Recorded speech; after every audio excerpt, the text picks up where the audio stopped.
Ketika kemudian dikatakan dia mengajarkan kepada murid-muridnya, wahai Maria, katakan kepada saudara-saudaraku, aku akan pergi kepada ilahku dan ilahmu, aku akan pergi kepada bapakku dan bapakmu, aku akan pergi kepada Tuhanku dan Tuhanmu.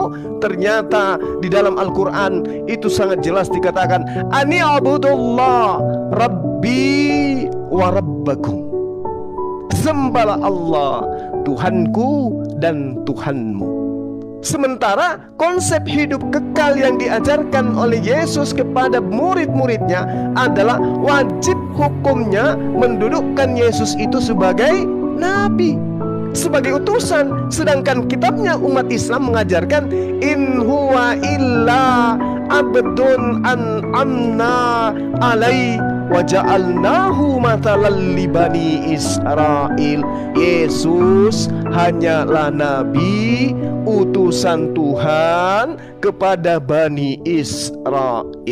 Hidup kekal itu adalah mereka mengenal Engkau satu-satunya Tuhan yang benar, la ilaha illa anta, dan mengenal aku sebagai utusan, wa ana rasul anta, atau Rasulullah. Selesai. Jadi umat Islam itu hidupnya tenang dalam beragama, tidak was-was, tidak takut, tidak ragu, tidak ambigu. Umat Islam itu dari bangun pagi sampai bangun pagi kembali mengangkat tangan di hadapan Tuhan pencipta langit dan bumi, Allahu Akbar. Tidak pernah ragu, Tuhan itu maha pencipta, maha besar.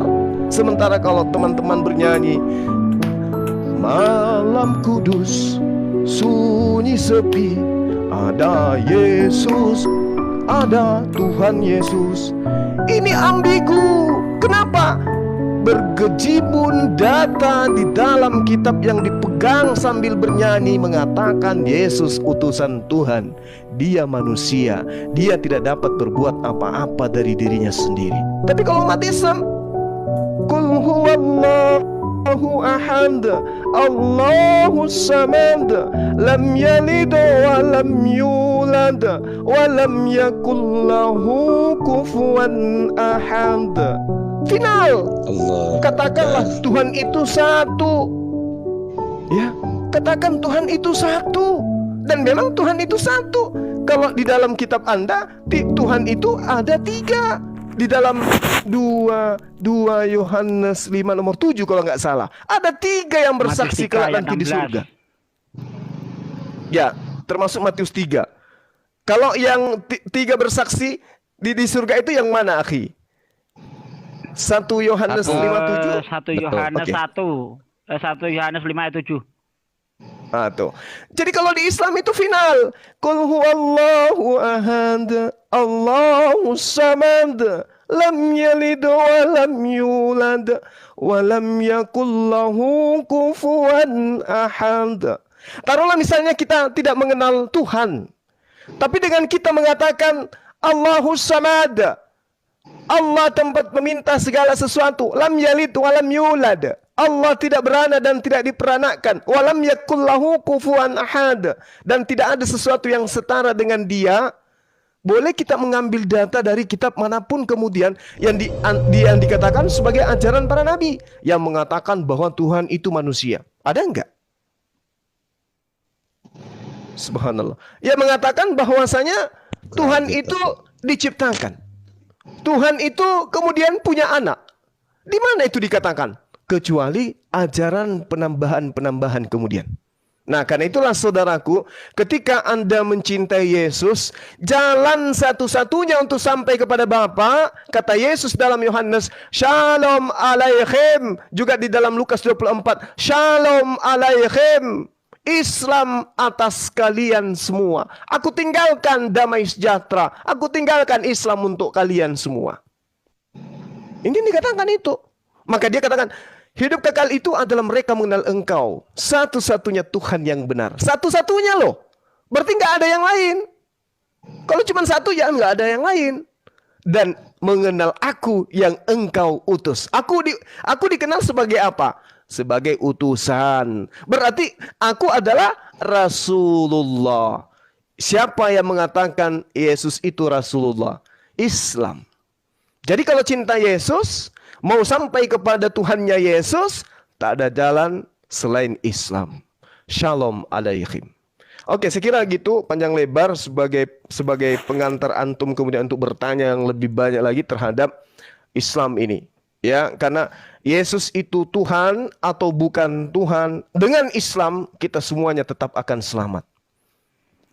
Kalau misalnya Yesus itu Tuhan, kalau misalnya Yesus itu Tuhan, bagaimana nasibnya umat Islam? Oh, umat Islam akan tetap selamat. Loh, kok bisa? Kan tidak menyembah Yesus. Betul. Tapi kenapa bisa umat Islam itu selamat? Kalau misalnya Yesus ini ternyata betul-betul Tuhan. Oh, tetap aja selamat umat Islam itu. Alasannya? Karena Yesus mengatakan di dalam Yohanes 12 nomor 48, barang siapa yang menolak aku. Jadi umat Islam kan menolak Yesus sebagai Tuhan. Barang siapa yang menolak aku, dia sudah memiliki hakimnya, yaitu segala perkataan yang pernah aku katakan, perkataan itulah yang kelak akan menjadi hakim di akhir zaman. Sekarang umat Islam dihakimi di akhir zaman. Diambillah Bang Suma dipanggil ke depan untuk diadili. Wahai Suma, dengarkan perkataan saya, pertanyaan saya. Kenapa saudara tidak menyembah Yesus anak Maria? Saya akan menjawab, saya tidak menyembahnya. Karena yang menjadi hakim adalah perkataan-perkataan yang pernah diucapkan kepada Bani Israel. Tunjukkan perkataan Yesus yang pernah mengatakan, sembahlah aku. Kalau tidak ada, itu alasannya kenapa saya tidak sembah. Itu logika sederhananya. Tetapi Yesus justru mengajarkan menyembah kepada yang di langit, yang dia sebut sebagai Bapa. Di mana Bapa, di dalam kitabnya orang Yahudi, Bapa ini jelas disebutkan sebagai Tuhan. Dialah pencipta langit dan bumi. Di dalam kitabnya orang Yahudi dikatakan dia sebagai Bapa. Amsal 3 nomor 11-12. Hai anak-anakku, janganlah engkau menolak didikan Tuhan, dan janganlah engkau bosan akan peringatan Tuhan, karena Tuhan memberi ajaran kepada yang dikasihinya seperti seorang ayah kepada anak yang disayanginya. Berarti panggilan Bapa itu hanya wujud kasih sayang Tuhan kepada manusia. Maka yang disembah adalah Allah Subhanahu wa ta'ala yang maha suci lagi maha tinggi. Demikian. Nah, kalau misalnya Yesus itu bukan Tuhan, maka umat Islam lebih selamat lagi. Lebih selamat lagi. Karena memang umat Islam tidak mengimaninya sebagai Tuhan. Jadi, mau selamat dunia dan akhirat, satu-satunya jalan hanya menjadi Islam. Demikian sementara.